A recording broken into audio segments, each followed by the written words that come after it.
ቤተሰቦች እንዴት አላችሁ? ውድ ቤተሰቦቻችን እንደምን ከረማችሁ? ዛሬም ለእናንተ ይመጥናል፣ ያዝናናል፣ ፈታ ዘና ያደርጋችኋል ያልናቸውን ፕሮግራሞች ይዘን መተናል።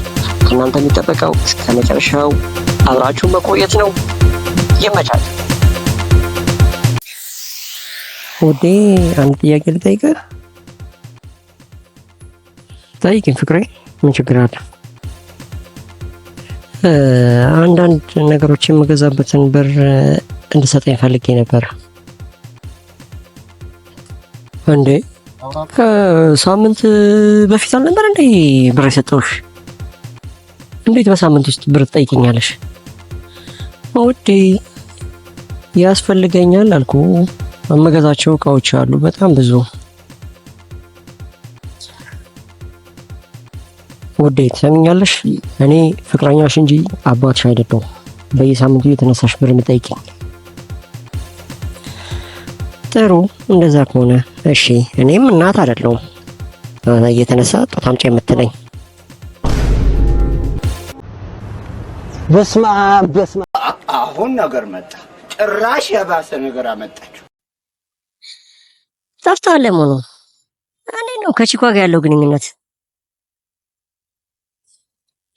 ሰላም ነው እባክህ። ግን ትንሽ ኢምፕረስ ላርጋት ብዬ አባቴ ትልቅ ባለ ሀብት ነው፣ ሚሊዮነር ነው አልኳት። እና ታዲያ ምን ችግር አለው? አሪፍ ነው ታዲያ፣ ለአንተም አሪፍ ነው። ምን እባክህ፣ አሁንማ በቃ አዲሷ እንጀራ እናት የሆነ ቁጭ አለች።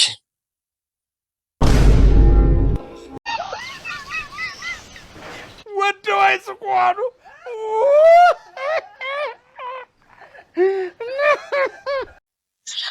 እኔ የምለው የሰሞኑን ትሬንድ እንዴት እያያችኋቸው ነው? በእርግጥ ዘና ፈታ ያደርጋሉ። እስቲ በጥቂቱም ቢሆን እንጋብዛችሁ።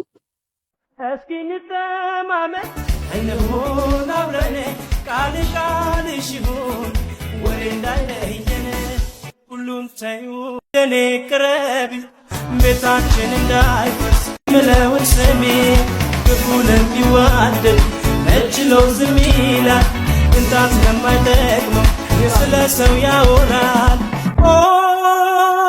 ያወራል ያወራል። ቤተሰቦች እስካሁን በነበረን ቆይታ ዘና ፈታ እንዳላችሁ ተስፋ እናደርጋለን። በቀጣይ ቪዲዮ እስከምንገናኝ ድረስ ባባይ፣ ይመቻችሁ።